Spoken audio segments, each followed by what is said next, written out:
Welcome to the Business Buyer Diaries. My name is Nathan Platter. I'm a full-time employee, and I bought a business.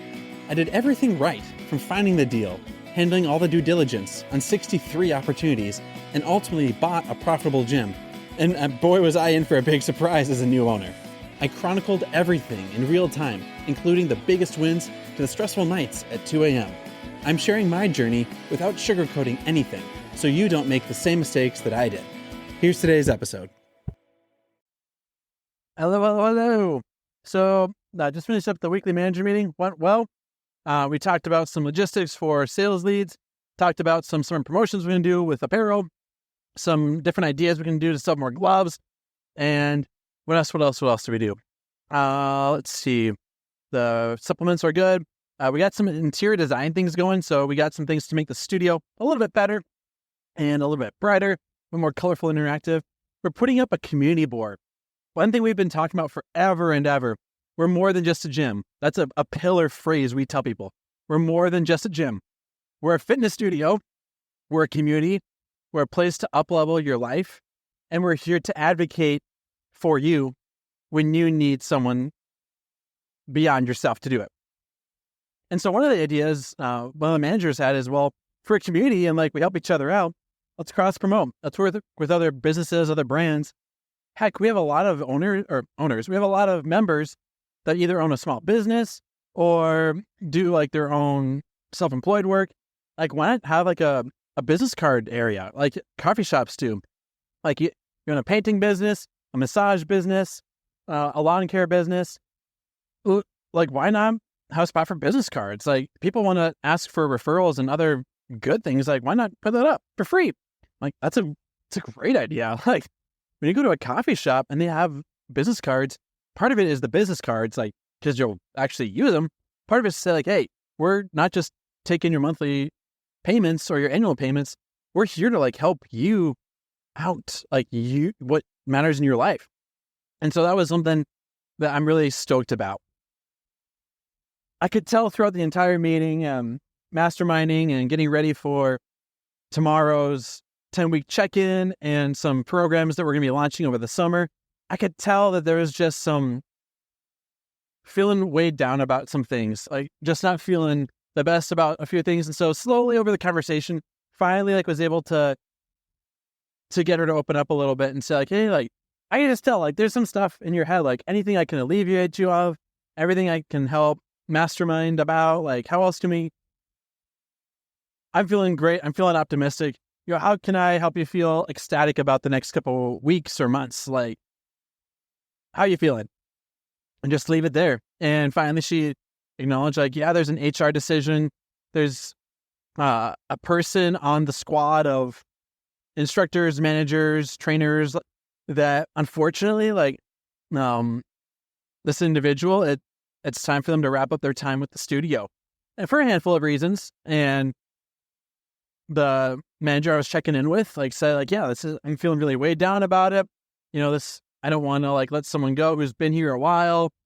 They've done a lot, but in the past 6 months, there's just been a lot of things that are issues, that are repeat problems, that are red flags, that are just they are pushing back against what we're doing as a business, insubordination, titling, backbiting, just other, things that are not following management requests, that are not following, getting written up, things that are just cannot stay in the business. They are being insubordinate. They just cannot stay. And so I said, well, hey, I know that this is something you care about. You care a lot about people. That's a high quality that you have. You read people, you care about who they are and how they process things. That is incredible. That's one of your highest skill sets. A downside to that, though, is if it's time to part ways with a bad relationship, this is a situation or an example that my hunch is that you're hanging on to someone that ought not get hung on to any longer. If one of your family members was dating someone and they were toxic to the relationship, you wouldn't let that keep going on, would you? Oh no, of course not. Okay, cool. But for better or worse, that's kind of what's going on. This person used to be a shining star. Then over time, they became a star, and then a neutral star, another negative star, and now they're an actively negative person. Like if this person didn't come back to the studio ever again, that probably would be fine. And they're proactively undermining, insubordinating, and disrupting our operations. Like it's unanimous that that's what this individual is doing. So I'm fine being the bad guy, but this is an example where I'm glad you care about the person. That's a high quality of yours, but we need to part ways with this person. And I'm happy to do it. This is a situation where it needs to happen. And my hunch is that when this individual leaves, there might be a repercussion. One or two other people may decide out of protest or we're a bad team, like they're going to leave as well. They're going to quit their membership. That may happen. That's a reality.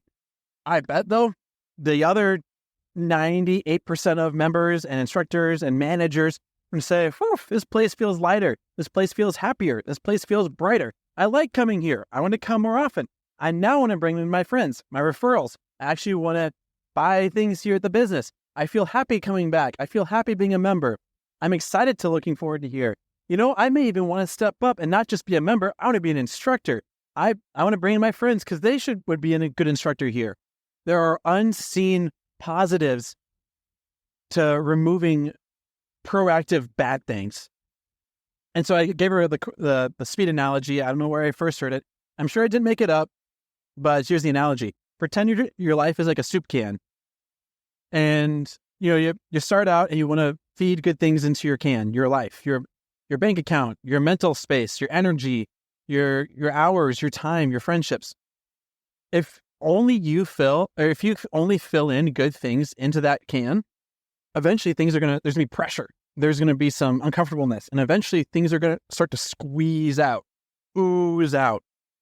And as long as you're only feeding in pure, good, wholesome, worthwhile friendships, relationships, bank account decisions, like eventually the only things that can ooze out are the bad things that should not be there. And it's not that you are just, you're not fighting negative things directly. You're going to indirectly, passively, only feed in the positives and let the bad stuff sink out. If that visual isn't for you, you imagine you had a glass of red wine and now you're washing out in the sink and you can't take anything out. You can only put things in. And you have a stream of water, like from your sink, your faucet. You turn it on, white water goes into the red wine glass container. And at first it's going to be dark red wine. Eventually it's going to be like purple wine. Then it's going to be pink wine. Then it's going to be like pastel pink wine. With enough time and enough patience, only putting in water, no red wine, eventually you're going to have just a glass of white, pure, wholesome, clear, positive things. And so, two visuals, two ways to think about it. We only have so much bandwidth, so much capacity for our relationships. We only have so much space for our people we can keep up with. We only have so much time in the day to work and get paid and cover our bills. We can only have so many close friends. We can't have 1,000 close friends, even 100 close friends, maybe 10 close friends, but like your inner tribe, there's only so much space. And so if someone is no longer a white water, they're now a red wine water, and you can only have white water there, you have to flush it out. You have to only focus on bringing in the good.